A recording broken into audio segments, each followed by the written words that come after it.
Hello everyone. So today I actually want to read some poetry by Seth Tankian. No, I cannot remember that name. So he is or was the lead singer of System of a Down, a band that I like a lot, and this book of poetry is actually not bad. I'll go ahead and read the back for you. This book is called Cool Gardens. The front looks like that. You can probably find it on Amazon or a similar site.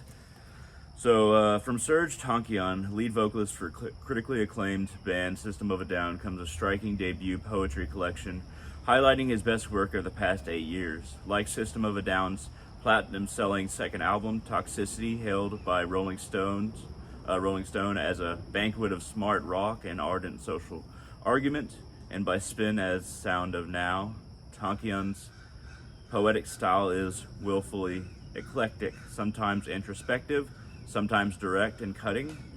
These poems deal with subjects as wide-ranging as euthanasia and the nature of time itself, and featuring original artwork created by Seth Tankian, a young Los Angeles-based artist. Cool Gardens is honest, heartfelt, and humorous, a talented artist at his uncompromising best. So, I think that's a pretty good description. What I noticed in this book before I get into it is that the way it's printed is interesting. They clearly went with a printing that more communicated the emotion than just writing it out with regular Times New Roman or something like that. So the page that I'm going to read right now is titled Compassion. One can only change his/her view of a situation in life by death. Death of the body and mind, surrendering all mana or life force to the soul, which can exist simultaneously everywhere in everything. It is through this death that many shamans and psychics can conduct astral travel or projections, transcending both time and space. To view, feel, and see from any angle in our physical as well as ethereal universe. To be everything is to be nothing and vice versa. And that is a necessity for healthy human existence. It balances the self with the non-self, i.e. the universe. This temporal death is the yearning of all religions and natural cultures, customarily described as oneness with nature or the universe, aided with this all natural gift of life. Compassion becomes unavoidable, and unavoidable becomes the caretaker of life.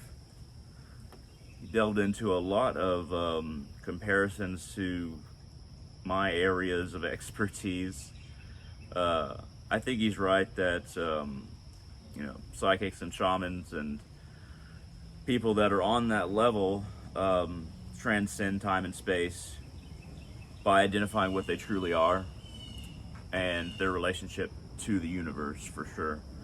And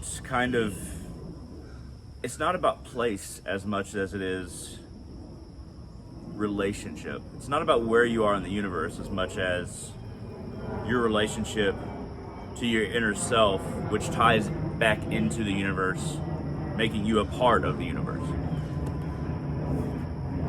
Planes.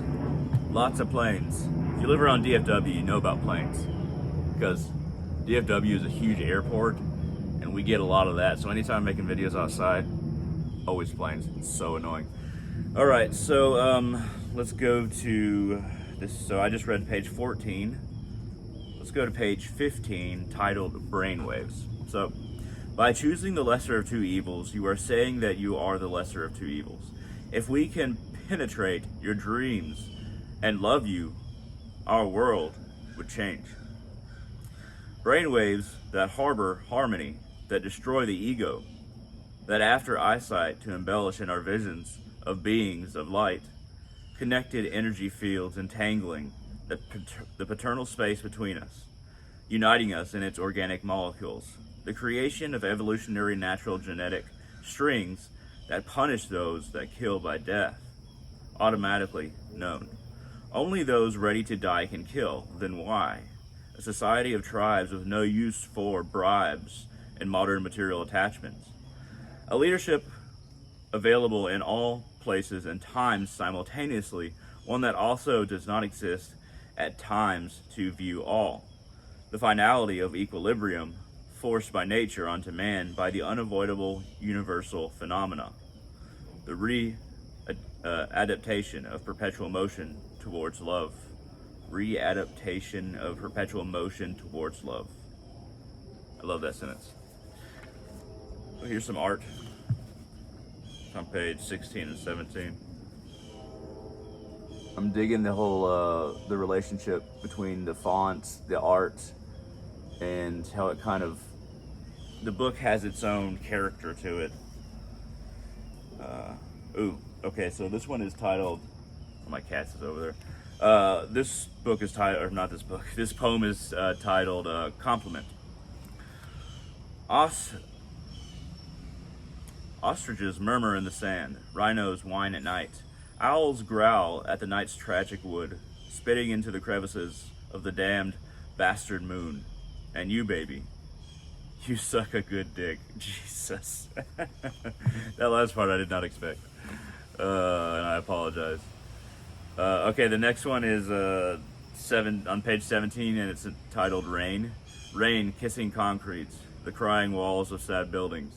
Blankets protect warmth, as well as the souls of the flying sleeper.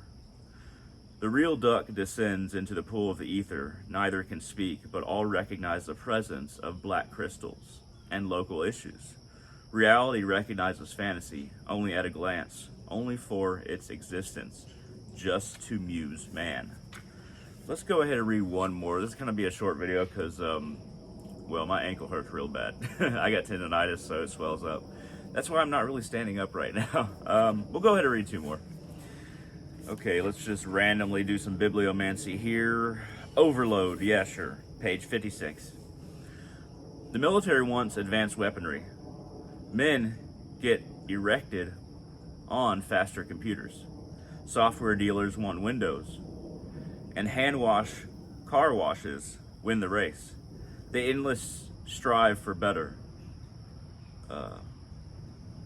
has caused whole industries of misconception, where the truth is just a market factor.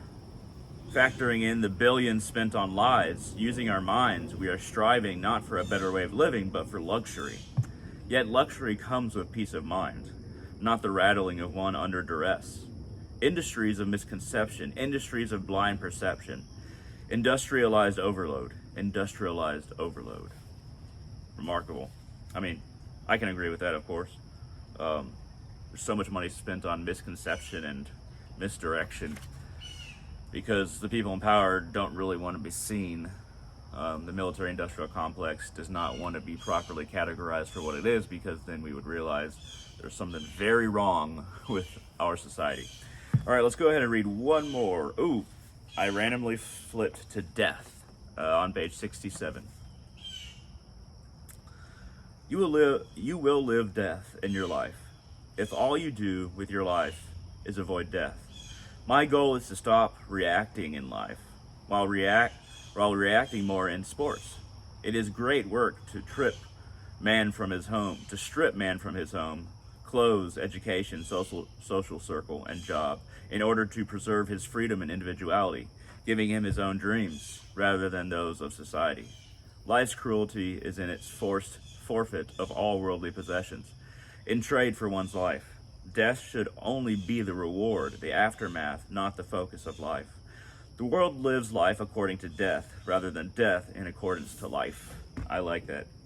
Very, very plain, but very, well, I wouldn't say plain, simple, but spot on. That's how I'm going to describe that. Let's go ahead and just, I randomly went to Revolution. This is going to be the last one, actually. So it's on page 70.